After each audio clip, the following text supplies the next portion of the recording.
Revolution Radio proudly presents, live from the heart of the Blue Ridge, Roanoke, Virginia. It's the Just Bernard Show with host Bernard Alvarez. Join Bernard as he shares topics that reveal the real matrix and empower your human experience, including world liberty, the esoteric, suppressed technologies, spiritual ascension, and human consciousness.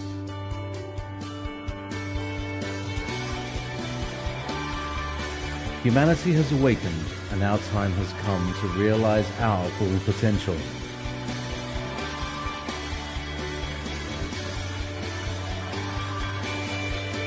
And now, live from the Star City, your host, Bernard Alvarez. Hello, everyone, and welcome to another episode of the Just Bernard Show here on Revolution Radio, and we are very happy to be here this week. We've got another wonderful guest joining us from the Star City. Not very often we have a local guest on, but I'm very thrilled. After running around in circles the last couple of years, we kept missing each other, and we finally have her. Tracy Lockwood will be joining us in just a few minutes to discuss developing psychic ability and more. We're going to cover a lot in the next couple hours, so stick around for that. I want to welcome, of course, our Assistant Director of the GIC, Trevor Knott, is joining us from Winnipeg, Manitoba. Hello, Trevor. How are you today? Hello, I'm doing fine. How about you? I'm good, and I'm very excited. I got to share this with everybody. Trevor's coming to Roanoke next week, and I cannot wait. We're going to go see the Avett brothers together at the Roanoke Civic Center. And this will be Trevor's second time in Roanoke, so say goodbye to Winnipeg for a while, for a couple days at least. Trevor is on the chat room, and he is taking your questions for us, and we'll be sending them our way during the radio show. So if you have anything, I believe, what is it? You have to capitalize or put it in. Trevor, what's the protocol there? Just make it bold or something. Anything they feel necessary. Well, I mean, to send our way, I believe you have to make it bold or something for us. Anyway, I want to say hello to everybody in the chat room. Thanks for coming and sticking around, and we hope you enjoy your time, our time here while you're chatting away. And anyway, let's talk a little bit about what's been going on this last week. I have got to say we are... Well, what can we say? The world has a new hero, Edward Snowden, the 29-year-old source behind the biggest intelligence leak in the NSA's history. Wow. Well, unfortunately, as of today, he's missing. Let's see. Hopefully he's disappeared by his own accord and has not been picked up by the NSA or CIA. I feel he's done the world a great service. President Obama promised transparency, and since he's not going to do it, Edward Snowden, who works for the CIA and NSA, decided he was going to do it for him. So it's very interesting, and it's funny. It's not funny. But, I mean, we've had security issues now since the Bush era. And, so I can't say I'm surprised that they're collecting our emails and saving our phone calls and whatnot. But, to have confirmation like this. And I will say it's a little disheartening. Everybody was hoping for change with Obama, and it seems to have not changed or gotten worse, I should say, as far as the national security state is concerned. But anyway, so let's keep an eye on this story, and let's send this Edward Snowden all of our protection, our prayers, our light, and may he be able to live a somewhat normal life. We saw it with, the Watergate situation many years ago, and that gentleman lives somewhat of a normal life. I guess he'll be known for that for the rest of his life. But let's hope he doesn't have a Bradley Manning situation headed his way, and we hope not to hear from him in Quantico next. But Anyway, enough of the news. For those of you that don't know, we do a weekly TV broadcast as well on our YouTube channel. It's the Just Bernard Show TV. It is the video sister show of this radio show, and you can find it at youtube.com/justbernard. And we did cover a little bit of that this last weekend. It's out every Saturday. So anyway, without further ado, let me tell you a little bit about our guest that is joining us today. First of all, like I said, Tracy is a local here in Roanoke, and we've been in contact for a little over a year, and she's busy, I'm busy, and we finally got it together to have her come on this week's show.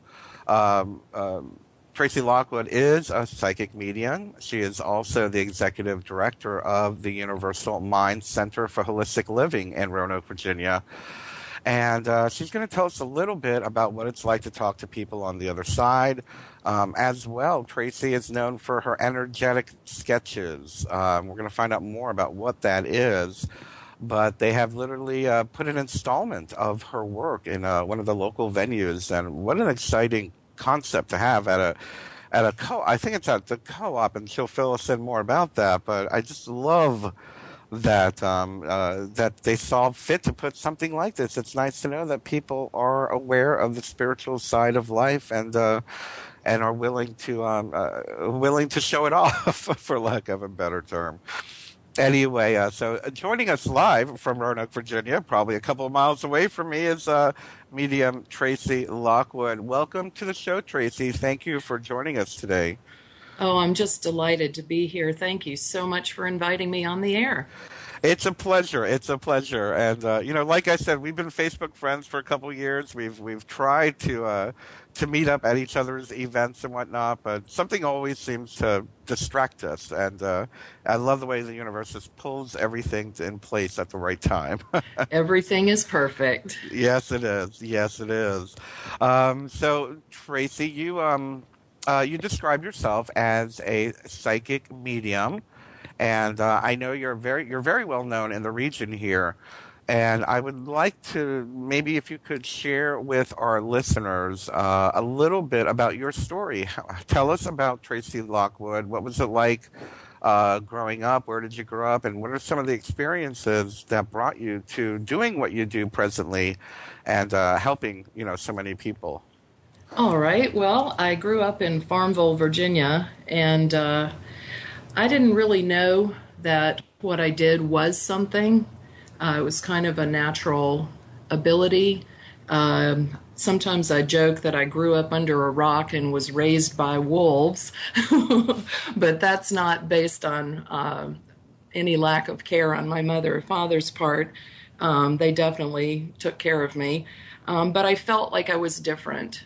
And my very first memory, I was in my crib. My feet were about 3 inches long, and I was kicking a thing that had been suspended over the crib there. And above it, I saw the faces of guides and ancestors coming through the ethers, kind of swimming around, if you can imagine, like little tadpoles or something. And I felt very peaceful with that. My second memory was probably when I was around 2.5 or 3, and my mom had given me some crayons, and I was coloring on the floor, and the wood was kind of this beautiful golden red color that you see in lots of 1950s homes today. And I had an orange crayon, and I was drawing on it and enjoying the synchronicities and subtleties of the color. And I suddenly felt that my mother wouldn't have been happy for me to do that. And it wasn't because someone had told me, it was a knowing. And I felt very sad that I would have done something that would cause her distress. And my next memory came when we moved to Farmville from Connecticut. And I had lost my tricycle. And it was extremely distressing. I think I was probably around 4.5 or maybe 5 at that time. And I heard a voice, and it said, "It's over there." And I looked, and sure enough, there it was. And all my life, I was always trying to synchronize my experiential base with a philosophical base, which sometimes worked better than others. The first time that I heard the word psychic was when I was about 19. I was a student at Virginia Tech. I had gone home with a friend to Lynchburg, and we were hanging out with some of her friends, and we were in the kitchen of one of her friends' homes waiting on her, and the mother came out, and she just started pointing her finger at each of us and telling us things like, one of us, she told us, you're going to have twins, and another one, she said, you're never going to marry, and me, she told me I'd have 3 husbands and then I'd meet my soulmate. And it's amazing, but it's, everything that she said had occurred, and I thought, wow, what is that? Of course, I'm waiting on the soulmate part here, but other than that, so far, so good. And so I really didn't have the nomenclature for what I do. In my 20s, I was a member of a Pentecostal church, taught Bible studies. I was always interested in all things spiritual, not necessarily bounded by any particular religious definition. And, they have terms for things that are different than we have terms for in the metaphysical world, like tongues and interpretation. In metaphysics, that's channeling in the voice and language of the guide that's speaking or the person that's speaking and then interpreting it. And I had that gift and was a little prophetic, and lost a friendship for a year because I told her what I saw for her and she didn't want to believe it. And a year later she came back and said, well, I apologize and I'm sorry. She said, everything you said came true. Oh my. And can we be friends? And I'm like, sure, we can be friends. No problem. And it was really when I was nearly 50 that a friend took me to a local venue here. And she didn't give me any warning. I kind of call her a ninja metaphysician because she doesn't give you a lot of prelude and explanation. And I went into this church-like setting, and I saw 4 people dressed in black with crosses on their chest walking down the aisle. And I'm like, okay. And then they go to the platform, and I really had no idea what the service was about, but beforehand, but I saw all the, like, this curtain part, and all these beings of light started coming through. 150, 200, and they were all like kind of politely jostling for a position around these 4 people. And I'm like thinking I'm hallucinating. And so I leaned over to my friend and I said, do you see the people? And she said, what people? Oh, no. And I leaned over to the guy that I was dating at the time and leaned over to him because it's tripping me out to see this. And I'm like, do you see the people? And he's like, what people? And, through the service, it was a message service. I was so taken with the abilities and the connections that were made of the 4 mediums that were there. And the next week I went to a psychic development class there, and then I went on to join their seminary within the first week. Didn't have a clue what I was doing, but I just knew I wanted to learn more. And I was there about 1.5 years, and then I had an occasion to go to England to the Arthur Findlay College of Psychic Science. It's in Essex, Stansted, England, and it's considered the premier college of mediumship in the world. I call it Hogwarts, right?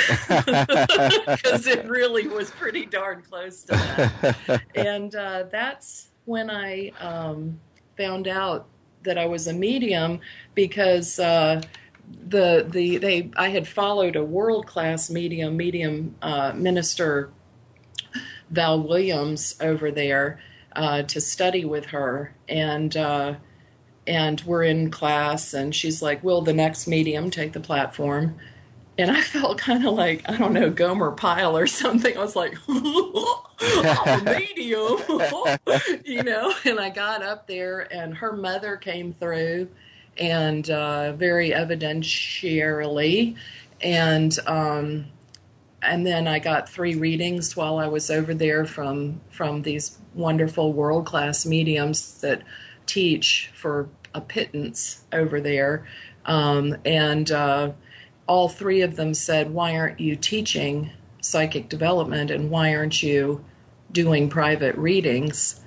And so I came back in February 2011 and started teaching psychic and mediumship development. And I ran a service called the Mysterium for a while, which was a very metaphysical service.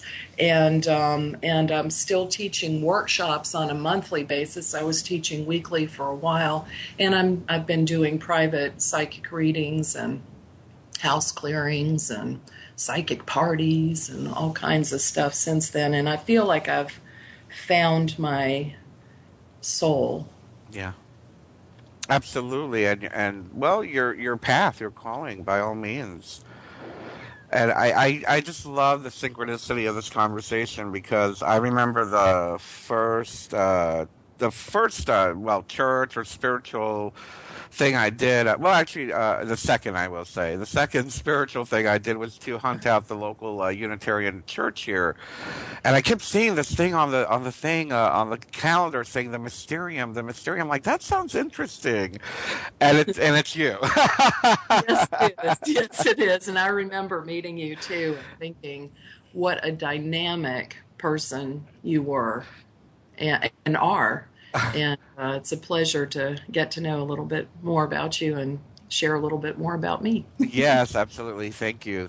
And let's talk a little bit about about the work that we do. What is a psychic? What is your definition of a psychic?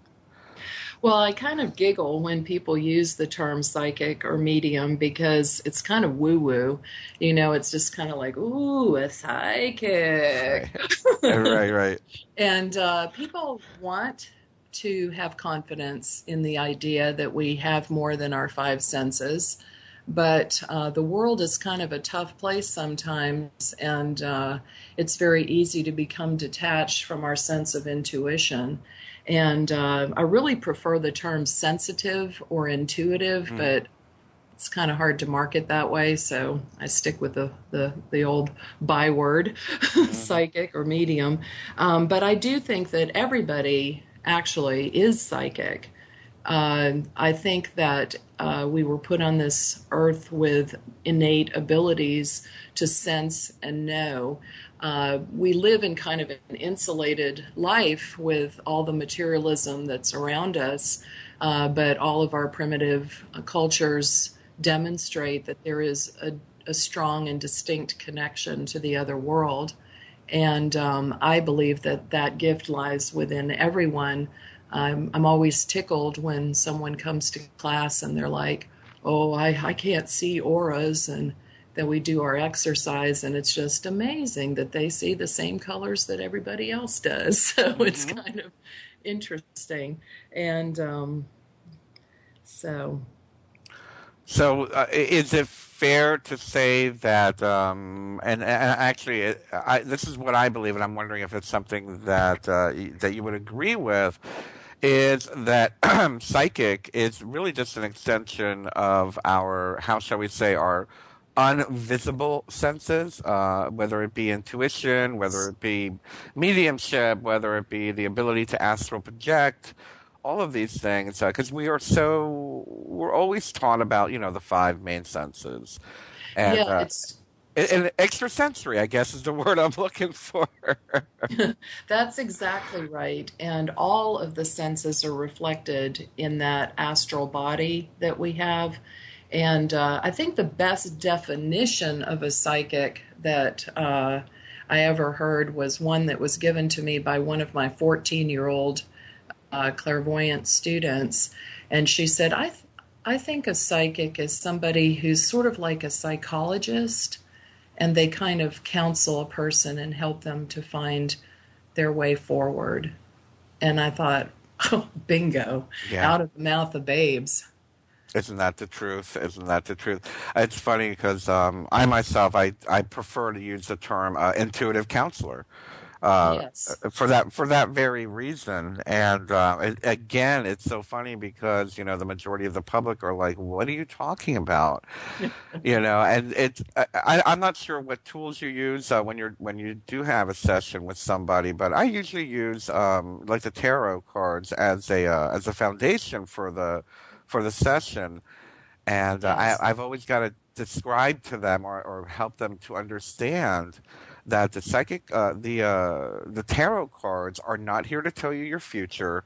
If anything, I use them as a tool to reflect what's going on in the subconscious, because our subconscious is what's creating our daily life anyway.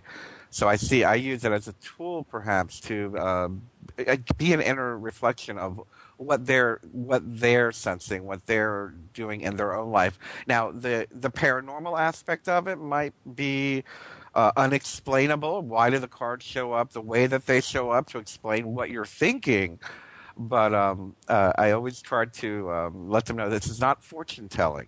Now sometimes it is, though. I will say sometimes I get that horrible. I already forgot what the card is, but I know it when I see it. The not the death card, but the card that symbolizes death. And we'll get into that part about what's it like to be a psychic, because I'll tell you, when you get some really bad news and it's in front of your face, it's so hard to get. How do you say that to the person, who's getting the reason? I was going to say, I think it also has a lot to do with how you view that, because death can be death to self. It can be death of a dream. It could be a death of a self-perception that you've clung to too long and need to shed so that you can expand. And you're talking about the synchronicities of the cards and how, people are like, whoa, is that like magic? Like, what is that? It isn't. Everything speaks. Everything speaks. And I explain to people when they come to me that I go into a Theta state, which is something that they do every day of their life. They go into between their dream and their wake state as they're dozing off, and they're not quite asleep when they've relaxed and let go of the cares of this world, but they're not totally conked out. They've passed through Theta. And every morning when they pull the threads and the cords of dreams off their minds before they realize that they're drooling on the couch with the remote still in their hand, they are in Theta. And children do it naturally. They lay back on the grass and look at the clouds, and all of a sudden they see things. They go, oh, there's a bunny. And then they're like, oh no, there's a dragon chasing a bunny. Right. And I think you're the same as I am, in the sense that whatever the news is, it's the perception of the news that makes all the difference and gives people a sense of more peace and control over things that might not be easy. Things are not always easy, but imparting that viewpoint is very important. Yeah, it is. It really is. Tracy, tell us, what is the difference between a psychic and a medium?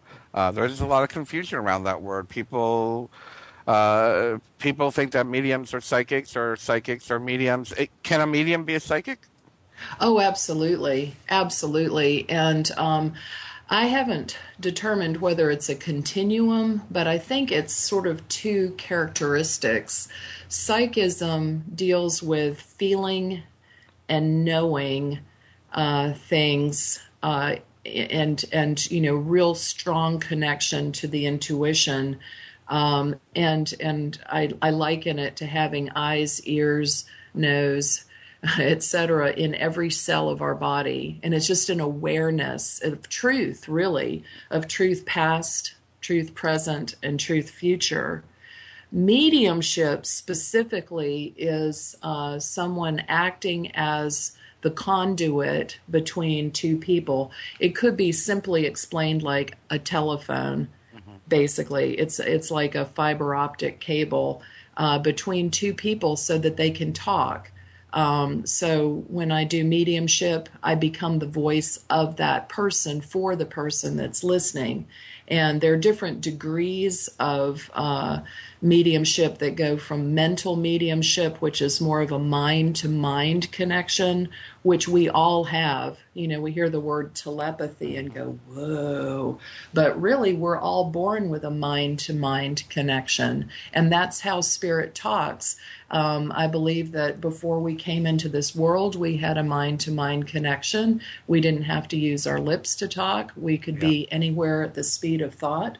And so when we come into this world as babies, we're kind of like frustrated that people aren't understanding. My diaper's wet. Can you change it, please? Right. And it gets frustrating. So babies cry until they learn how to vocalize. And we all have that intuitive sense and connection, but we rely on words. And words are just 7% of communication, both in this world and also in terms of the symbols and feelings that come to us from the next. Absolutely. So would it be fair to say, we have, especially within the consciousness movement, we have a lot of people that call themselves channelers. We see the popular, very world-renowned people like Esther Hicks or Yes. People such as that. Would that be considered a medium, or is channeling and medium pretty much the same? Yes. Yes. Although I have actually met a channeler that says she doesn't talk to dead people, and I'm thinking, who do you think you're channeling? Ascended masters, of course. Right. And angels. But yes, channeling is a verbal communication. It's sort of making that shift into theta from your left brain, which is very analytical, to your right brain, which is very creative and really, doesn't judge some of the information that comes through there. So, you can convey information that's beyond your knowledge there. But yes, I would definitely classify channeling as mediumship. You asked earlier about what tools I use, and it varies. When I do full-length readings, I really don't use any tools. I just draw as part of the reading. And when I do what I call mini readings, like at a psychic parties or something, an event, a special event or a festival, I tend to use cards. I do use tarot cards, but I use them for scrying, which is, I don't really know the meanings of the cards. I haven't studied them right now, but it's oddly synchronistic when I do give my impression of what that means for that person's life. If I actually go to the book, it actually does kind of match up there, but I don't do it that way. I do it intuitively. And I also use stones, and I really love working with stones. I'll often have someone pick 3 stones, and I'm just a stone hound. I've got 100 and some stones that they can choose from. I need to probably tone it down, but I like diversity. So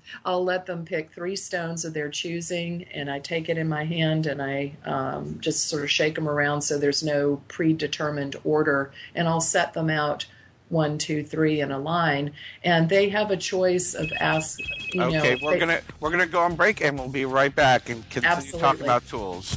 Forward to it. And now, back to your host, Bernard Alvarez. Welcome back to the Just Bernard Show. Before we went on the break, Tracy was telling us about how you utilize stones in your reading, and we left off that you have 100 stones. Can you continue where you left off? I'm very fascinated to hear how you use them. Oh, absolutely. I'm fascinated, too, because I love stones. And I think the process that we talked about earlier, the scrying process of looking at something and letting those images come to you, like looking at the clouds, and seeing pictures in them is what I do. But I pick 3 stones. I don't pick 3 stones. I have my client pick 3 stones. I shake them. I set them out in a particular order. And I've asked them if they want me to look at their past, present, and future with those stones, or whether they have a question which they don't tell me. And we look at it now, short-term, and long-term outcome. And another tool that I use for that were the cards that we mentioned, Scrying, the tarot cards. I use a Shadowscape deck and a couple of other decks that are just pretty and complicated and give me a chance to do that. And I also sometimes do mini energetic sketches that are done on index cards, and kind of create their own card for them to take with them that's kind of intuitively developed on the energies that I'm feeling in and around them. Very interesting. I love it. I absolutely love it. Now, tell us a little bit for those that are listening that don't know what scrying is. Could you elaborate a little bit more on what scrying is? Scrying is a process that often is attached to the concept of a crystal ball. Looking into the crystal ball, I see, that kind of thing. And scrying is actually the process of relaxing your brain and shifting it from the analytical left side to the intuitive right side. It's just relaxing your brain and allowing, through that relaxation, your awareness of more things to come in. And trusting that process is a part of people's psychic development, being able to know and stand firmly on the information that they receive.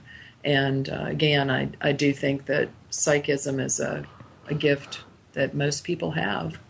Absolutely. I as someone who also tries to help people develop their own psychic ability, I think that one of the greatest shortcomings we have is what you just mentioned, is trusting your intuition, trusting what message you're getting.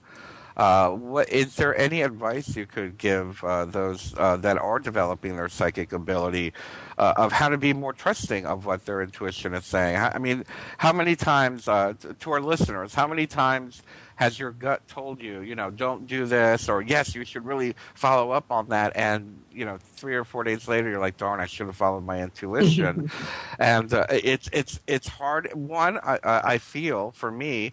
One is knowing the difference between being reactionary, because sometimes we're just reacting to the evidence that is being put before us, and the difference between knowing what our spirit is trying to guide us to follow up on. Is there any advice that you could offer to help differentiate and learn to trust? Well, I think that one of the blocks to trusting ourselves often occurs in childhood. We're naturally love in action. We're natural healers. We have compassion as children. And we often get smacked down and put in line for different things. Irritable adults don't necessarily receive our hug when we're trying to comfort them. Or we have that natural intuition, which I call discernment, that bad man. Do you know what I'm saying? Mm-hmm. And what do we hear? We often hear, oh, no, Uncle Frank is our friend. Go sit in his lap, And we learn to shut down our discernment. And we learn that our unconditional love that we carry within us is not always received well. And then when we go into our young adulthood, we push out of that realm of where we feel like we can't trust other people to a certain degree. And we are like, I'm going to make my life perfect. And so we set up the playing board with the same pieces and take control of it. But what happens is because we've set up the same, like imagine a chessboard, the black and white pieces there. We're just not good at that particular game. But what happens is we try, and then we feel like we can't trust our own intuition. But the thing is it's the wrong game. We're trying to replicate the same pieces because it's familiar to us. And the lower vibrational entities only have two tools, and those are the ones that create blockages for us. I'm going to use an archaic term, which will probably make some people snicker, but it's fear and lust. I'm not talking good, healthy sexual passion, go passion, but what I'm talking about is fear and shame, really. Mm-hmm. And those two aspects, if we allow those invasive thoughts or feelings to dominate us, then we have difficulty opening ourselves up, because if our goal is to feel and be intuitive, but our associations from the past are painful, then we have kind of an ambivalence that's created where we want to be open, but we're scared to be open because of negative occurrences. And the thing that I think is the most important in that situation is to realize that fear comes through our thoughts and shame comes through our lower chakral centers. Mm-hmm. But our intuitive point, and I've in recent readings, the term that's been given to me, and I just love it, is truth point. Our truth point, or our sacred heart, or whatever you call that, around your solar plexus chakra, the yellow gut intuition chakra, a little bit between that and the heart. That's the place of knowing. Mm-hmm. And I think that one of the best tools for someone connecting to their own intuition is to first ground themselves and put their energy down into the earth, because that's where they release the ego and the intellect. Mm-hmm. We often just talk about, ego. We need our ego for this life. We also need our intellect for this life. However, when you're working in the psychic dimension, you need to lay those things down in the ground. And once you've done that, then you've come to a point of balance and a point of service and a point of hearing and listening and feeling, where the fear is gone and the shame is gone, and you just are the fullness of who you are. I couldn't agree more. That's a fantastic explanation for that. And the ego and the intellect are tools, and they are also our obstacles if they're not utilized correctly. Exactly. Now, in the sense of, and I'm sure many people are probably wondering the same question, in the sense of mediumship, let's say, I myself, I never called it mediumship, I called it channeling. I've channeled my guides and had them speak to me. I wrote a book because of them that was channeled through myself. But as well, I feel I have the ability to channel my higher self, which to me my higher self is my connection to Source, God, Goddess, whatever you wish to call it. But yet there are times where I have felt, and this is a little personal to share on the air, but I'm going to share it. I have felt that other entities have tricked me into thinking that they were what I call the emissaries of light, that are my guides.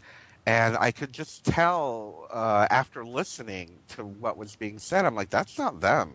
And I had to shut myself off.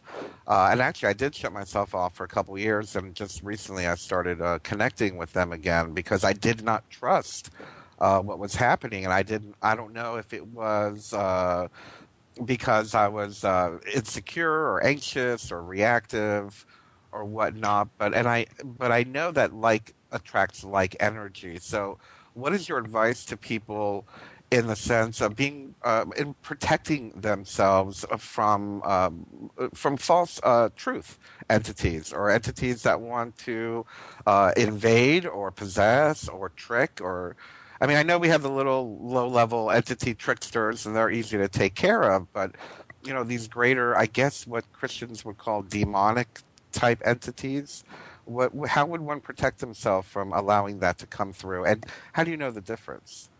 Well, first of all, I want to tell you that it wasn't your misperception that caused that. Anyone who is open, an open channel to spirit, as you are, is like, from the other side, viewed like a portal. And it's our task to vet the spirits. It's called vetting the spirits. And it means to just basically ascertain what their purpose is, but and that goes along the lines of discernment. However, it's really not even that. People that are open, like you are, have there are like three types of protection. The first type of protection is given and implemented just because we signed up for the life contract. We're here in the material realm. We've got our angels. We signed up for a certain length of time, and they're going to make darn sure we stay in that contract. And they are, that's how come you hear stories of people in horrible car wrecks surviving or drowning and being, AKA dead for 17, 20 minutes. How could they be? That's because it's a violation of their life contract for them to have gone any earlier than that. So there's that base level of protection. And then there's the protection that we can do that is specific to us, like maybe we feel comfortable wearing particular stones or saging the environment or doing meditation exercises where you set up boundaries, etc., or salt water or whatever it is. Those types of things I consider personal protection. The first kind is life contract protection. The second is personal protection. But there's a third level for those of us that work in the psychic dimension. And I'm actually writing a book called The Protocol Working in the Psychic Dimension. Great. That's describing some of these things. And the third level that we don't hear a lot about is the invoking, and that's another ancient term, invoking the protection of our guides. And I had a horrific experience with a psychic attack about 1.5 years ago and didn't think that I could be sideswiped like that. Arrogant me. And I learned a lot about protection at that time. And during that time, through my guides and the kind assistance of another medium and another healer, I was given an affirmation that I used to beef up that security. And it was, I see and I visualize protection around me. And I know that I am protected throughout this day or night or meditation. Because when you're working in spirit, you cannot effectively maintain your own protection and get done what you need to do. And you don't have to, because that's what your guides are there. But they will never violate your will by providing it for you without you asking for it. It's sort of ask and it shall be given kind of thing. Mm-hmm. And so you have to invoke when you're going into a meditation or you're going to sleep or you're going on a trip or whatever. That's the time to invoke, especially if you're working in that realm between the two worlds, or connecting with the energies that are far beyond and within us. It's very important just to take a minute and invoke the protection of your guides. Tell them, I'm going in, protect me. And be a little bossy with it, because it's their job. I mean, Don't be rude. They don't care. They really don't care. But, but it is our job. It is our responsibility. It's not our job to protect ourselves.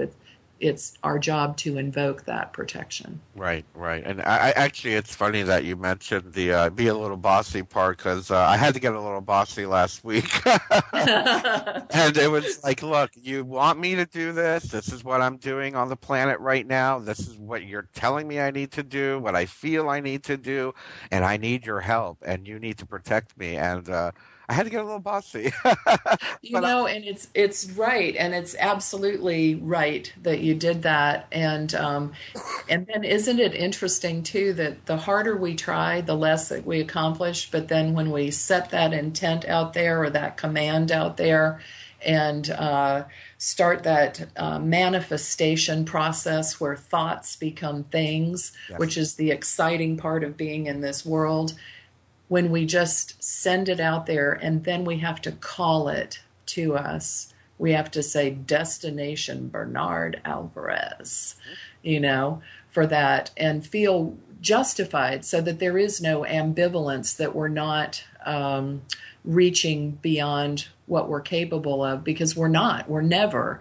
They did a study, and this just popped into my head, so I'll share it, of people that had been 5 years after people had become paraplegic, or people had won the lottery.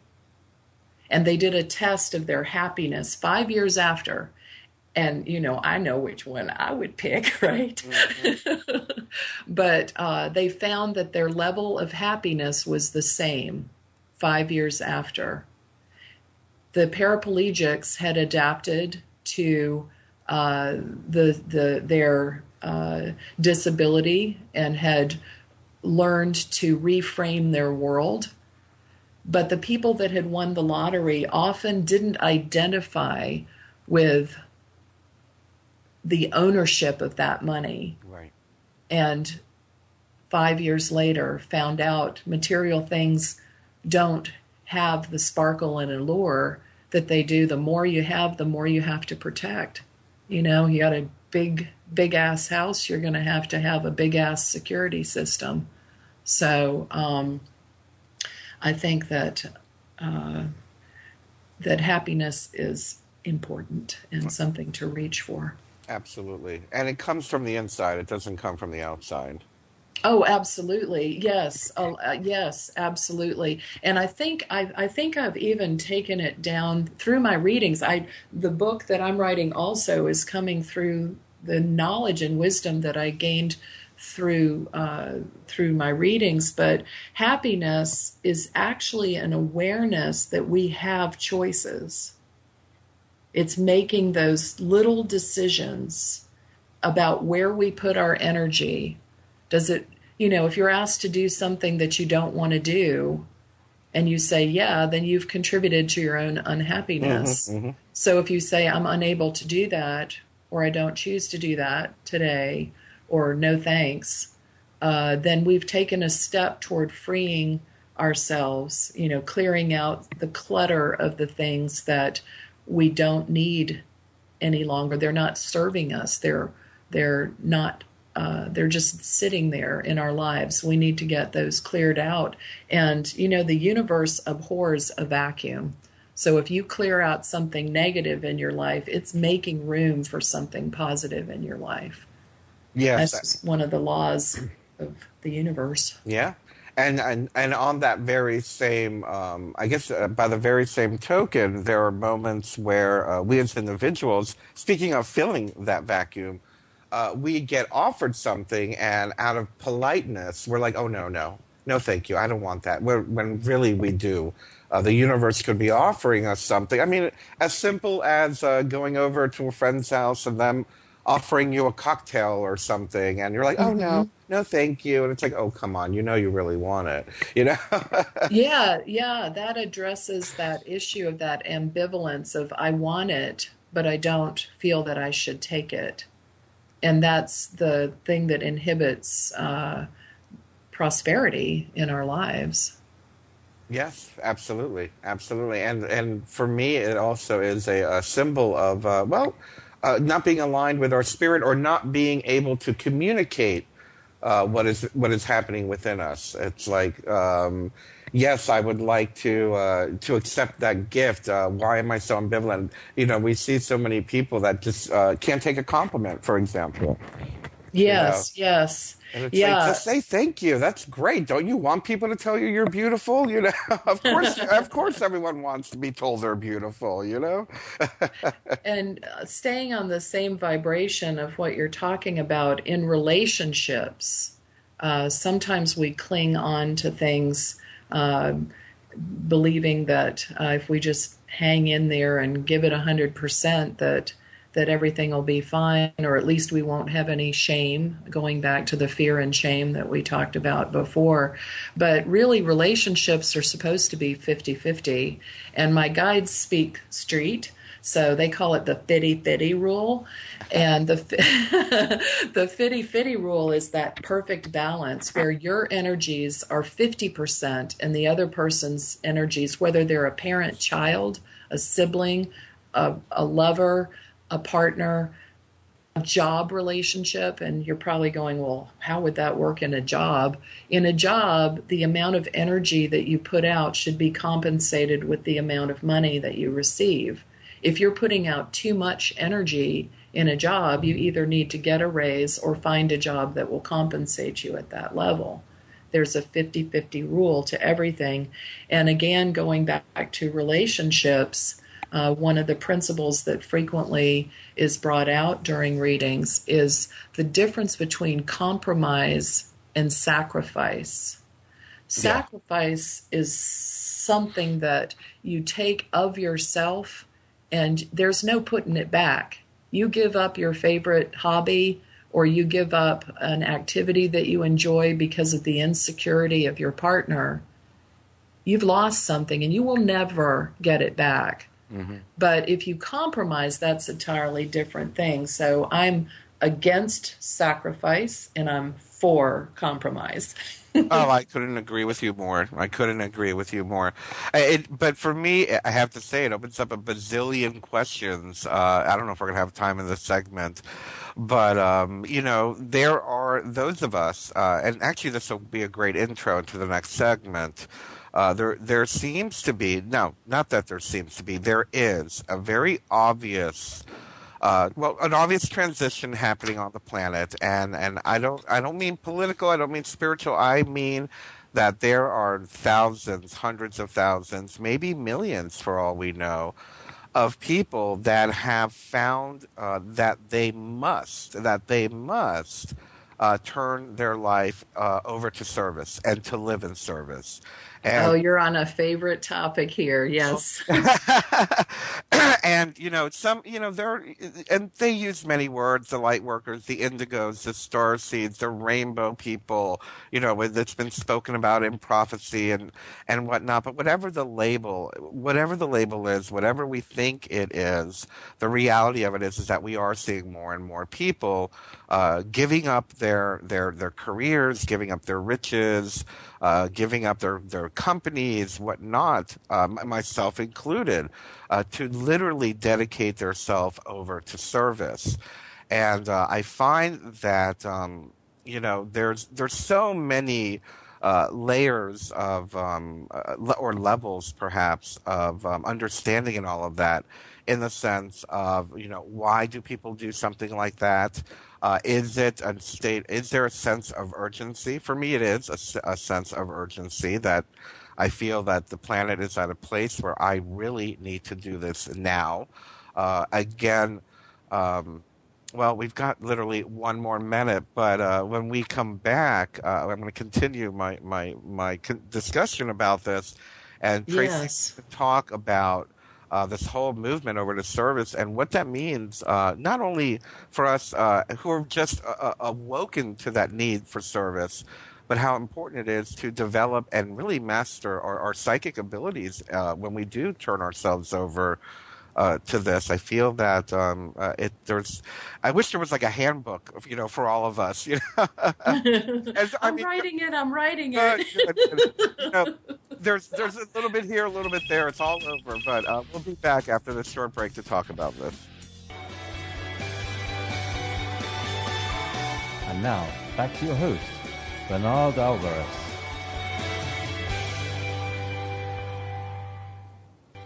welcome back to the Just Bernard Show here on Revolution Radio at freedomslips.com. I am Bernard Alvarez, and we are speaking with psychic medium Tracy Lockwood. Now, before the break, we were on the verge of tapping into a really good topic. And I was about to, and was discussing how there seems to be, or there is, a multitude of people who have had the calling to live in service to humanity. I myself am one of them. Many of my colleagues, Miriam Delicato, Anelia Ben, so many of us have turned our life over to spirit, for lack of a better term, and many of us have different ways of doing it. I do it with the radio shows, the videos, the social network platform for the GIC. So for Tracy, let me ask you, how important is it? Well, geez, I don't even know how to frame this question correctly. But for those of us who are getting this calling, what do you say to those that are just, I don't want to use the word waking up, but are just starting to take the first steps of turning their life over to service? And how do we know, I guess the question is, how do we know that we're working for a higher good, or if it's just a whim, for lack of a better term? Well, I think anything that comes from the root of love, and I don't mean clingy, needy, stalker kind of love, but from a pure agape love, a neutral love that is the love of the universe flowing through us, can't be bad. And I have an aunt, Rosemary, who's in the other world now, and she used to tell me kindness is never inappropriate. And I believe it was Benjamin Franklin that said, either he or Teddy Roosevelt, you'll have to check me, all you Googlers, that said there are three important things in life. The first is to be kind. The second is to be kind. The third is to be kind. And I think one of the most important things to realize is that this force that you feel, this pressure to serve humanity that you're responding to, Bernard, and those that are around us, that they realize that there's also a secondary pressure, and I'm calling it a binary vibration or a binary pressure it's almost like a forced choice. If you've ever taken a survey or a questionnaire or a psychological study, and they have those questions on there that just are irritating as heck because it forces you to say yes or no. And it's not yes or no. You know it's not yes or no, but you can't really answer anything but yes or no. And it pushes you to one of those forced answers. That's the kind of energy that's going on behind the scenes right now. And it is pushing people towards service, but at the same time, it's also pushing others the other direction if they don't want to be of service. Mm-hmm. So there's this dichotomization of our energies on the planet right now. And light rules, right? Right. And that's true. But as far as advice to those that are being called to service, be sure that you don't cross that line of sacrifice versus compromise. Mm-hmm. And remember that you're reaching for an effortless lifestyle, an effortlessness where the flow is so free that the joy is abundant. And remember that balance between unconditional love and its balance, which is discernment. There's an old biblical phrase, don't cast your pearls before swine. Mm-hmm. So don't, be selective and feel where your energies. We kind of tapped on that a little earlier in the last segment about be careful where you put your energies. does it feel good? Go that way. If it feels resistant, come up with another way around that kind of thing. Yeah. But there's definitely, and you mentioned, well, did you want to add something to that? I felt like you had something I was just going to make a side comment because if anything, I'm the poster child of the one who works way too hard and forgets the balance. I'm constantly being scolded by my team. Trevor's one of them. My colleagues telling me, you need to take a day off. You need to take care of Bernard. And I'm like, oh no, but I have to do this. Oh no, I still have to do that. And we haven't gotten there. You know, we're not a critical mass. You know, how can I sleep? You know. Well, there is, you know, if you need to slow down, the universe will slow you down. Unfortunately. I just had a car wreck and broke my ankle, and that put me on my tush, but it gave me time to think and reevaluate. But you're like I am in the sense that your work and your life and your like almost like who you are is all integrated together. Yeah. So I think it would be impossible for you to do anything other than what you're doing.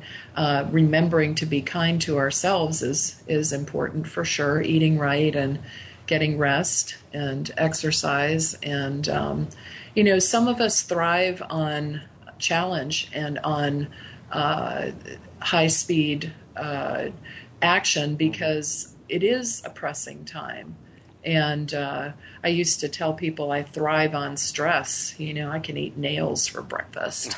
But that was a really negative thing, and it didn't work out too good. Right, but right. I like a fast pace. I feel energized, and there's a part of me that needs to feel productive. But there is that balance of rest and care of the body because we are, even though we're eternal souls, we're encapsulated in a fairly dense material body, and we have to attend to its needs so that we can apply the eternal aspects to our lives.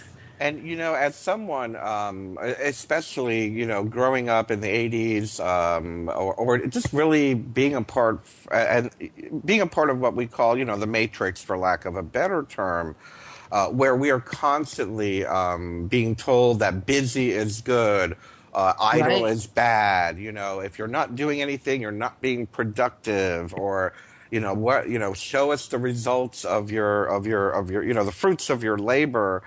So it's amazing how we really need to deprogram ourselves from that, especially when we are in service, because when we are in service, we're giving of ourselves so much, and we forget to give that service back toward ourselves and redirect it back to our spirit. Need to. Oh, sorry. I was just going to say I'm lucky if and actually I'm grateful. I've put away. I'm down to 10 minutes a day of meditation, but maybe it's only because I only need 10 minutes a day of meditation. But I sure would love to have a whole afternoon in the park of just staring at the clouds every other afternoon. But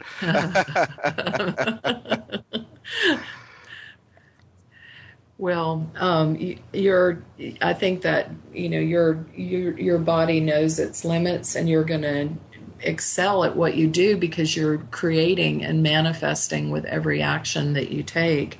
You were talking about the people in service, and you were naming different categories, the light workers, and you mentioned the star seeds. Yes. And I wondered if it'd be all right to share something about an encounter that I had with one from the other side. Oh, I would love that. Thank you so much. That would be great. I was doing a reading for someone, and it was one of the first ones that I started to do. It's been a couple of years ago. And all of a sudden, in her auric field, there was this very tall, black Native American guy. And he told me he was a star person. And at that time, I hadn't even heard of that. I was like, okay, we talk about woo-woo here. Okay, star person, right. But I have to give what I get in my readings, whether it agrees with my personal philosophy or not. So I said, well, you've got this guy and he's telling me he's a star person, and he starts talking. He says, no. He said, let me correct that. He said that his grandmother had relations with a star person from the Pleiades, and that the offspring of that union was his mother, and that he was the child of that. But he was so proud of his star lineage, and he gave me his star name that had been conveyed, which was Mardavan. And he wouldn't give me his Native American name. But as we finished the reading and I'm doing her drawing, I'm drawing kind of an auric burst around her, and there's this beautiful light blue color behind, and I'm thinking about happy trails and blue skies. And I said, I'm putting blue sky behind your aura. And she looks at me and she says, that's his Native American name. Oh, wow. So that was my first acceptance that there were people or beings from other places that have become integrated into the fabric of our life here on Earth. And it was very life-changing for me to experience that. And then I had another client. I think the universe has a robust sense of humor. It's like if we say, no, I'm not going to do that, or I don't believe that, they're like, oh, really? Yep. Let me see how you feel in a few weeks. So it was just a fascinating reading. I love it. And it's amazing, though, that now more and more we're seeing or hearing and understanding that many of the Native American cultures do believe that they are descendants of star beings and have relationships with, the star people, as I believe it's the Hopi that calls them the star people or the star family. And the whole idea, actually, the for lack of a better term, the whole starseed situation movement are people that believe they are of extraterrestrial origin, incarnate in a human body. So there seems to be a lot of that going on. And again, it goes back to what we were talking about, that they believe that they have come here to help the planet evolve and move out of this crisis that we're in. Well, we've had so many past lives. Many of us, I think the people that are being pushed by these pressures into service for humanity often are the old souls, the ones that have sort of put their time in previously on this planet and other places and taken on different roles. They've been male in some lives, female in others, gay in some lives, straight in others, powerful in some lives, not so much in others, slaves, kings. And we have these intricate blends. You talked earlier about our higher self that, create that matrix that's us. And I think sometimes we forget who we are. We get so absorbed in the material world that we forget who are we. And we forget that we are these larger eternal beings that have an ability to connect to themselves, to others, to the world at large. And I'm so glad that your show helps people remember that. And thank you for being a part of that process as well. And speaking of the process, you have been teaching psychic development since February of 2011. Yes. Can you tell us a little bit about what kind of people show up and what are the workshops like? Oh, well, they're just local folks that are like-minded. They want to improve their intuitive skills. Some of them come already pretty fired up and pretty gifted and comfortable in them. Other people are just wrestling with the whole concepts that are basic, like, you mean you can talk to dead people? you know. So it's like, and then there's their fear and their shame that they have to work through. We don't address that directly. Typical class, they gather. We have Psychic Etiquette 101, which is sort of the rules of the game, and it basically is be nice and don't speak out of turn. That's basically the whole rule. I think there are like 10 rules, but that's the basic thing, you know, to be love and keep harmony and that kind of thing. And we do a little study of something because we mentioned earlier in the program that communication is only, words are only 7% of communication. And when spirit talks, it can speak through clouds, through tarot cards, through the random comments of people in a checkout register, bumper stickers, billboards. Everything speaks. Everything speaks. And so when you're working with your guides and angels and loved ones to benefit humanity and serve, the language of spirit is like the language of a dream. It isn't that someone just shows up and goes, you know, hi, my name is Marvin Frakes and I lived at 103 Buffalo Street in, you know, Albuquerque, New Mexico. You know, they don't come to you like that. And they come to you by impression. I'm going to date myself because of the example that I'm going to give, but it's like emulsion photography. When you're developing a picture, you've got it immersed in the chemicals and in the red light, just very slowly. It's like you start to think maybe you saw something.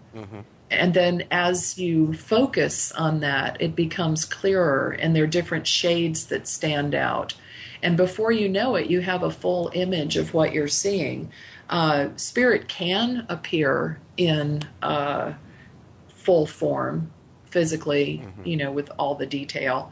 But most of the time, the communication with the other side is in symbols. So we study, I always say today's winning animal, color, or number is, and we study an aspect. It could be a planet, it could be the meaning of a totem animal, it could be whatever. We study that, and then we do a meditation to get into the zone. And not a huge fan of guided meditation because I'm a purist when it comes to altered states. Drugs, alcohol, and hypnosis can all interfere with that natural altered state. So I don't go there in my classes. But we do a meditation, usually 10 minutes. If I'm doing an altered states class, it's 20 minutes.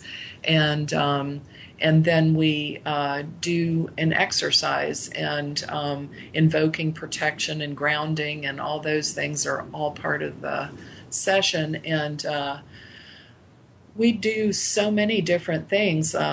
Last month during the workshop, I teach in Roanoke and Blacksburg right now once a month.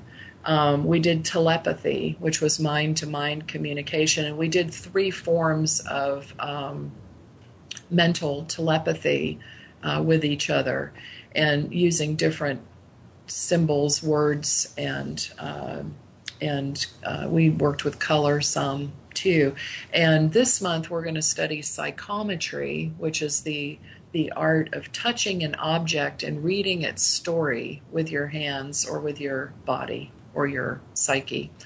Some people don't even have to touch the object. They just see it passed around and they start scribbling down the things they get. So everybody's going to bring a picture and an object for us to all psychometrize.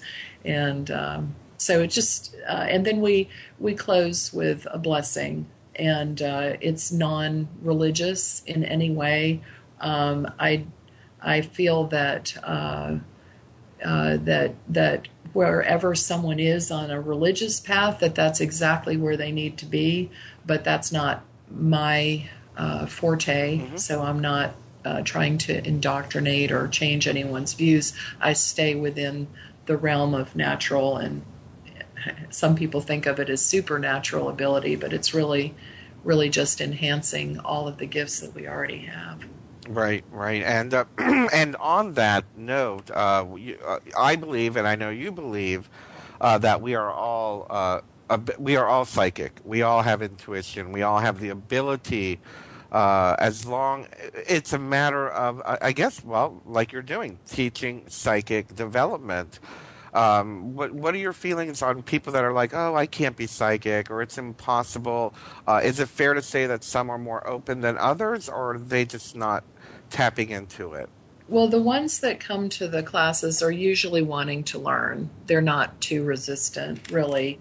But I think that, the universe never violates our free will. Mm-hmm. Not that things don't happen that are horrible in our lifetime, but at a large scale, our will is not violated. At a supra scale beyond this life, mm-hmm. our will is not violated. And I think that, yes, there are definitely some that have more proclivity. They're more natural. They're more quick to drop the barriers and the blockages that prevent them from perceiving, so that they do quickly step forward with their gifts. I would like to say, too, I think that everybody is a medium, and that's probably not common philosophy. Mm-hmm. However, I don't think that everybody wants to focus on that. I'm always tickled when I have a student and they're like, I don't see spirit. And then they'll mention an event where their grandmother came to them or something. And that brings up the difference of two types of clairvoyance. Clairvoyance is clear seeing. Clairvoyance has to do with it can come two ways. It can be involuntary and it can be voluntary. The involuntary stuff is when the will of the person on the other side dominates and they show up. Mm-hmm. And that could be your grandmother as she passes out of this world. She wants to show up, or a pet that you've had showing up. That's not you tuning into them. That's them presenting themselves to you. And, of course, that also covers the realm of ghosts. Mm-hmm. And if you want to talk later about the tweeners, mm-hmm. I'd be happy to talk about the people that are between the two worlds. But then there's clairvoyance, where your will allows yourself to open up to where you begin perceiving. And physical mediumship is probably the utmost extent. We talked about mental mediumship before, but there's kind of a continuum. I think probably one example I'll give is of you have your own voice and your own thoughts, and then if you relax a little bit on the altered states scale, you start having inspirational thoughts. And then a little beyond that, you're doing the channeling that you're talking about. And then as you channel, going further along the spectrum, you adapt the voice patterns and the mannerisms of the person that was before. Mm-hmm. And then as it goes into the full-bore physical end of mediumship, there's actually direct voice where the medium isn't talking, but the spirit is speaking, which mm-hmm. is kind of spooky. I know. Yeah.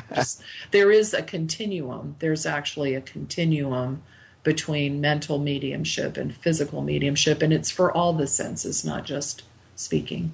Right, exactly. And as far as the well, I don't want to simplify it, but you had mentioned a little bit earlier in the show about people kind of just like tuning in, and I can't help but want to voice that now, that it is, for those of you that are like, oh my God, they're being possessed, or, a demon is coming into them or whatnot. Like you said, the intentional mental mediumship is for me, it's tuning in like tuning a radio, like kind of just like getting at that frequency where that entity or that guide or that angel or that extraterrestrial, whatever it is that we're channeling, you're tuning into their vibration, and then that link is made.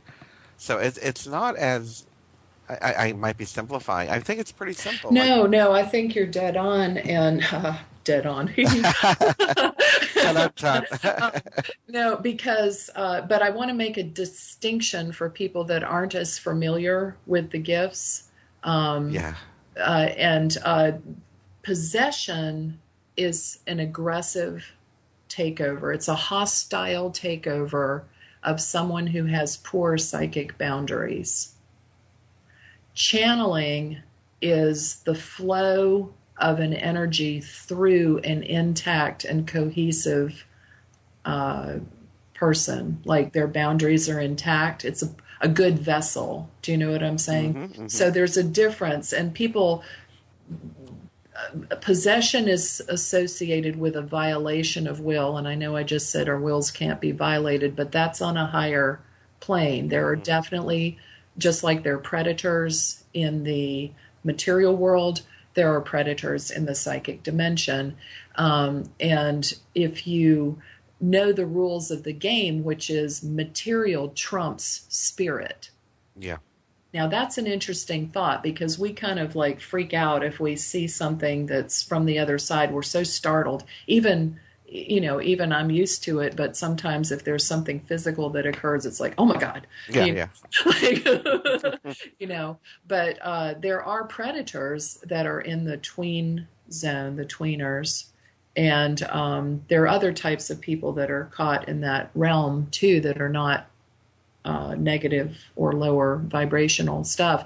But I think for people listening, there's a very clear distinction between possession and channeling. Yeah. Channeling is an allowing and a yielding of a positive entity to speak through a person. Possession is a hostile takeover where that subjugates the spirit and the personality of the person that's being attacked. And it is one of the more aggressive forms of psychic attack. And it's different. And that goes back to the meditation or the affirmation that we did earlier, and making sure that you invoke the protection and use proper protocol when you're working like this. A lot of people like to use tools that are very open-ended. One of the worst examples or best examples of that would be the Ouija board. I was just about to go into that. Yes.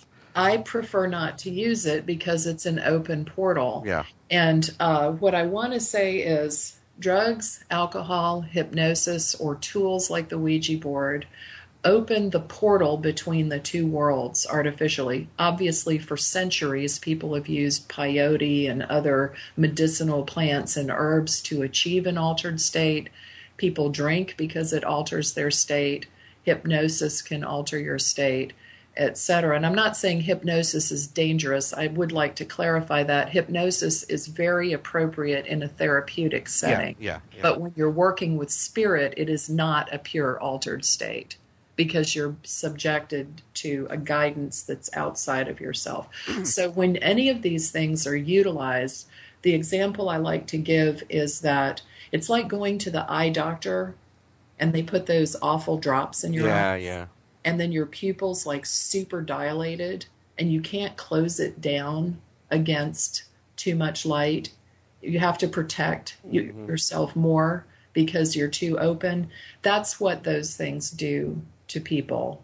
And that's how possession happens, is through poor boundary maintenance, where it's either been forced open. And people that have to take prescription medications for depression or for bipolar disorders or things like that definitely need to practice a protocol of protecting themselves against by invoking the protection of their guides, because their portal is extra open because of those things. And it doesn't mean you can't work in spirit. Right. It doesn't mean you're crazy. It just means you have to take extra care to follow the protocol.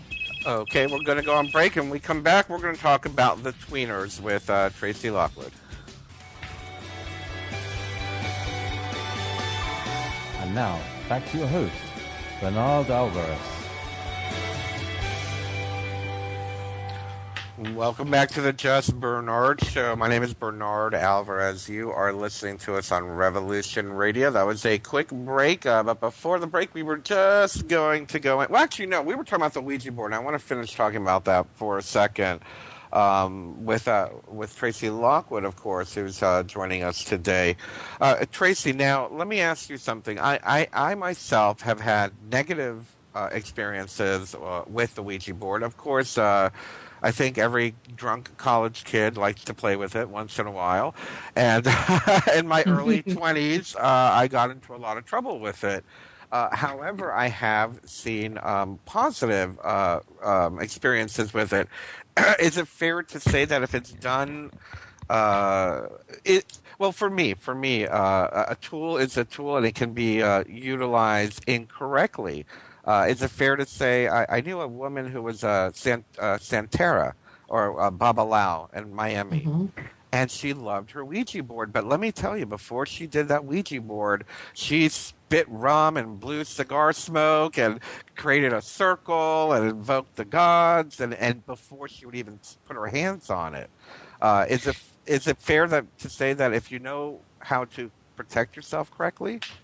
Oh, yes. Yeah. Just like we were talking about, if somebody is taking medication because of a disorder that they're trying to balance in their body, it's still okay to work with spirit. It just is that exactly what you said, invoking. You know, she invoked the gods, but however, whatever higher being that you call upon or entities that you call upon or your guides, angels, totems, whatever, it's very important to invoke their assistance when doing that. And yes, proper maintenance of the space while you're working is makes it possible to. Yeah. Yeah, my mom gave me one when I was a teenager, but I just didn't get it, you know. So I just didn't. I don't know. I'm one of those mediums that can't say, "Oh yes, I had a wonderful experience with the Ouija board." I didn't, but yeah, but yeah, and you know, you were just health, bad luck. I mean, just violence around me, just strange things that I would never expect to be in my life. And someone had, I was already involved in spirituality. I was already teaching spirituality. But unbeknownst to me, I hadn't developed my, well, for lack of a better term, channeling. I was like, geez, for the last 4 or 5 years, I've had all this upheaval, and I'm like, and it was that easy to let go of it or get rid of them. But yes. I'm wondering if that would fall under the definition of what you would call a tweener. Well, I want to address what you just said, and then I want to go deeper with tweener concept here. We are always one thought away from being okay. We're always one thought away from being loved and happy and good. Our thoughts, in a way, don't belong to us. They're like, and they can be very invasive. We can use them to create. That's the good part of that thing. But thoughts are sort of like a movie, and if you're having a bad movie, sometimes you're transfixed with the things that occur there, and like attracts like. That's another law of the universe. And realizing again that we can choose to shift the channel or change the thought or shift the vibration, and protection being one of the skills that's a good one to learn how to do. But those were probably partially thought forms that attach to your energy field. They have shape and a certain amount of, I don't know if they're sentient, but they definitely are alive, kind of thing. And but the tweeners, and you did everything right, and like you said, they're just gone. Once you address it, it's finished, and it is that easy, and it can be instantaneous, which is incredible. And the incredible thing is it can occur in this life or the next, that epiphany moment. And I want to talk about something there, maybe. So Let's see. But anyway, but the tweeners are the name that I've given to the people that get stuck between the two worlds. If you want to put a visualization of it, I kind of picture the source as being like light, love, and sound, and it's like brilliant. It's like a sun up at the top, and then we precipitate down like little sparks of that divine source, yes. And we go deeper, deeper, deeper until we're compressed into this material world. And then depending on where our thoughts are and our feelings really more than our thoughts, we end up going up toward or back toward the source. It's not really 3D, but that's the best way I can explain it. And you hear about the 7 levels of heaven and all that kind of thing. There's a density that continues to release, and those that are at a higher realm can come downward, but if you're dense, it's hard to jump, Carrying a few extra pounds, it's hard to leap up to that basket, So the tweeners are the ones that don't want to cross. And we talked about free will, and it exists at death too. And they cross into this state that's between the two worlds, that is kind of a denser area. It's not free. It's not, you'd hear about go to the light kind of thing. Yes. They just decided, I'm not going. And there are really 3 types of tweeners that I've identified. There are probably more, and I'd love to hear more if you know of more too. But one is the predators that we talked about, those that prey on people with poor boundaries, not because they are bad at maintaining them out of lack of ability, but just haven't maybe focused on that aspect of themselves. No judgment there. But there are also people that are afraid that if they go past, like they've already passed out of their body, but they're afraid if they go over there, they're going to be punished and judged for every naughty little bad thing that they ever thought, said, or did in this entire world. And they're like, I ain't going. So their fear retains them in that vibration and in that dimension. And then they're the people that leave this world and they look back like the biblical example of Sarah looking back at Sodom and Gomorrah, and she turned into a pillar of salt because her love turned her backwards to where she couldn't move forwards. And she got stuck, just like the people that feel like if I go forward, I won't be able to be with little Billy and see him growing up, know? Right. And so their fear, again, traps them in that kind of murky tweener state. And they don't realize that if they cross over, that they will be able to communicate with the people that are behind, because it's mind to mind. It's not a physicality. And the people that are afraid of judgment don't realize that when they cross over, there is a life review that we go through where we experience and re-experience everything that we did, said, or felt in our life. And the exaggeration of that is that we also feel it through the lives of the people that we've touched. Every kind word, we feel how it affected that other person. Every harsh word, we feel how it affected that person as if we were them.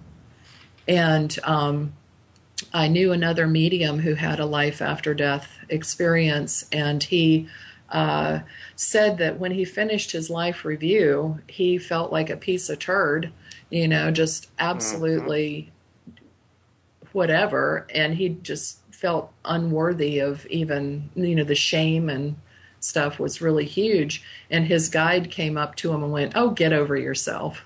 There wasn't a judgment there. Right. It was a reality check, Right. a truth point there. And so those are the three kinds of people that I know of: those that are predators, those that are afraid to cross over because of judgment, and those that won't cross because they don't want to let go of the present. Right. The material reality that they just lived. Yes. Absolutely. And boy, I mean, I could go on for another 2 hours on this topic alone, just with my own experiences with tweeners, and as well, and I talk about it often on the show. So I'm going to share a little bit more of my spiritual awakening when I was 22 years old. I had, the whole out-of-body experience, or if you want to call it near death, even though it wasn't near death, it was actually a very, how do we call it, clinically induced shamanic vision quest.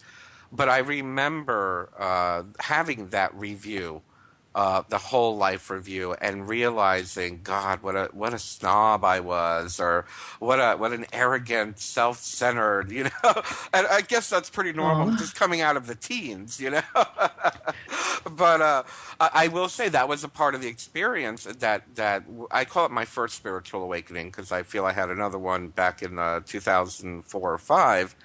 However, that review is a part of the process for me, and that was only one step of the whole experience that I had. It went on to a review of the planet, and then a review of not a review, but an overview of the planet, which was what the calling was, to come back and to be of service. And I just remember, and I think this is and this probably is going to tie it all back to this whole idea of working in service. That the guide through this out-of-body experience said to me, now you have to go back and teach them how to come back to us, or how to come back to spirit. And of course, you can never relay the words as eloquently as they are in the spirit realm. Yes. But that was the gist of it. Now go back, and I got goosebumps when you mentioned the idea of the great big sun, and all of us being little sparks. Because that's what I saw. I related to like a lava lamp, and little blobs coming down and incarnating on the planet, and then coming back up to the big blob of light. Yes. So I could relate to so much of what you're saying, and we're definitely going to have to do a part 2 one of these days, because I could talk for hours with you on this on the air.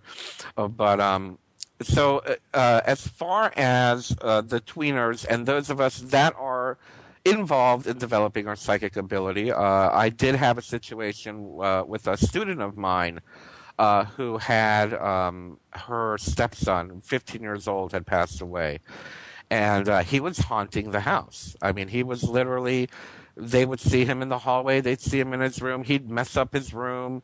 One of the things that pushed her to the point where something had to be done was that him and his father were very much into skeet shooting. And a couple of times she saw the gun had been moved, and she was like, I don't want that gun floating around, so we have to do something about a spirit can't hold a gun, Well, right. So she was like, not a good thing. And unfortunately, we literally had to do, I hate to use the term seance, and talk to him and literally say to him, your dad is going to be fine. We're going to be fine. Please move on. We still love you. And say to them exactly what you said, that there will always be that connection through thought and through that mind to mind connection. I did a house clearing a couple of days ago, and I didn't know what to expect, because they were experiencing physical things like being lifted up off the bed, things like you just don't even want to hear. And they asked me to come and help them clear their home, and I don't do it for them. I teach them how to do it, because they're the ones that live there, and they're the ones that have the right of occupancy there. And so we had a lot of ritual, which I won't go into, that was designed specifically or inspired specifically by spirit for them. But the most touching thing happened. They had asked me to figure out who this person was, and I was able to say he was a laborer during the Depression. He worked on farms. He always felt like he was on the outside looking in. He had a lot of anger and a lot of jealousy because he never felt, and I joked with them that, always the bridesmaid, never the bride, and I felt him in a particular space in the house, and he was unaware of us, which it was so interesting for me because it was a revelation that just like some of us are unaware of spirit, there are those that are unaware of us, which just, I was like, how can you miss the medium? Hello. But anyway, he didn't know that I was there. And as the male of the household was clearing the space that I had felt him in the most intensely, we were repeating love, love, love, nothing but love. Peace, peace, peace, nothing but peace. And we'd been going through the whole house, saging and doing that. And he looked at me. He suddenly saw me, the spirit that had been so predatory. And he said, "For me too?" Oh. And I was so touched. And I said, "Yes, for you too." And instantly he was able to transform into the next vibrational level, and he passed out of that house. He was it was the first time in his life, and oddly enough on the other side as well, that he ever thought that he too could have something good. Mm-hmm. And it was very touching, and it was probably one of the most profound experiences that I've had, just in seeing how transformed we can become when we realize that there is nothing but love. Yeah. And love basically is the healing of all spirit. It doesn't matter what dimension or vibration you are. Yeah. For sure. We only got about 5 minutes left, but this has gone by very, very quickly. I love it. Yes. I'm loving it. Before we start wrapping up, let's talk a little bit about some of the upcoming things and the things that you are presently doing. You do energetic sketches, which I love. I've seen a couple other people do it. Now they're showing your sketches at a local venue. Where and for how long? Well, I'm abashed to say that I took my show down yesterday. Oh, okay. It was at the Roanoke Natural Foods Co-op, and they did a small piece in the Roanoke Times about it. I saw that. But my work is available to view on my Facebook page, facebook.com/The Universal Mind, and the originals went home with the clients because I draw them for them during their readings, and almost everyone is gracious enough to let me scan and rework the drawings so that I can share them with other people. I never sell them once they're done for someone. That's who they belong to. But I'm always amazed myself at what comes out in the pictures, and I dubbed them energetic sketches. Some people might call them aura sketches, but I just found myself naturally doing that during readings. I'm an artist and hadn't worked in art for a long time, and when I started doing my readings professionally, I felt at a loss of words sometimes, so I wanted to show people what I was seeing or illustrate a principle or something like that, and that's how they developed, and now they're just an integral part of my readings. And unless I'm doing a strictly mediumship reading, right, which is channeling the whole time, I cannot yet channel and draw at the same time. Right. I can do psychic and draw, but I can't do the both together. So when you're doing the energetic sketches, you're basically putting onto paper what you're sensing, what you're seeing? Sometimes it's how I see that person postured in spirit, like the way spirit views them. Right. Sometimes I see the colors around them or the symbols. Sometimes I see shapes and start drawing a picture. One of the most interesting one I had been channeling someone's mother for probably 25 minutes before the end, where I got to the drawing part of her reading, and I was drawing this really primitive looking lion. It looked like something out of a coloring book, and I'm kind of embarrassed because it's like so simple, and it was orange, and Spirit's telling me put yellow ribbons in its hair and on its tail and color its eyes purple. And I'm like doing it, but I'm like, oh my God, I'm like, this looks like a child's drawing. And all of a sudden she glances down at the picture and she goes, oh my God, that's my mother. And I said, okay. And she said her mother was a Leo. She and her mom had a thing about remembrance, like tie the yellow ribbon around the oak tree. And her mother's name was Violet. Oh, wow. And which was the color. You could have bought me for a penny.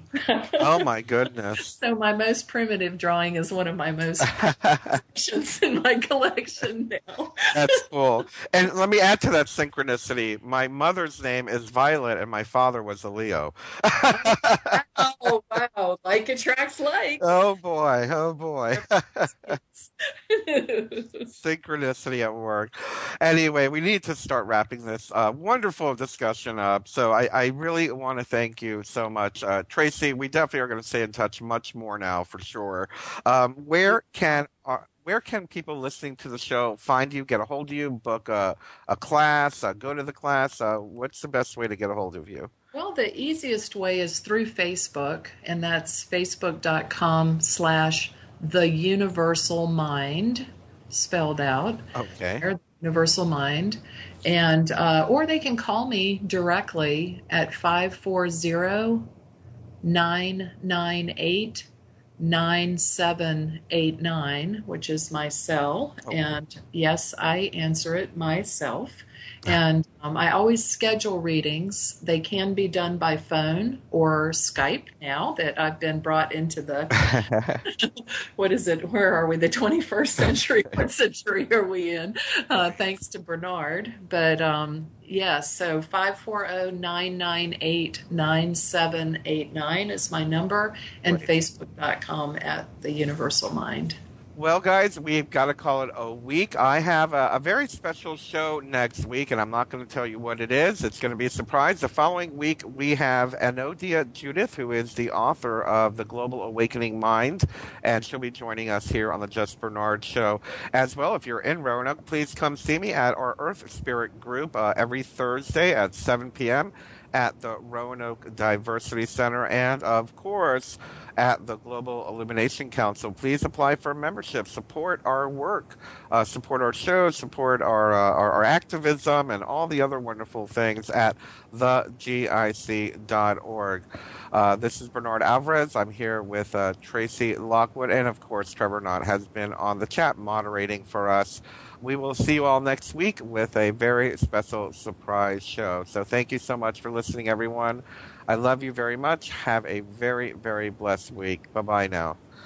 There is no denying the world is awakening.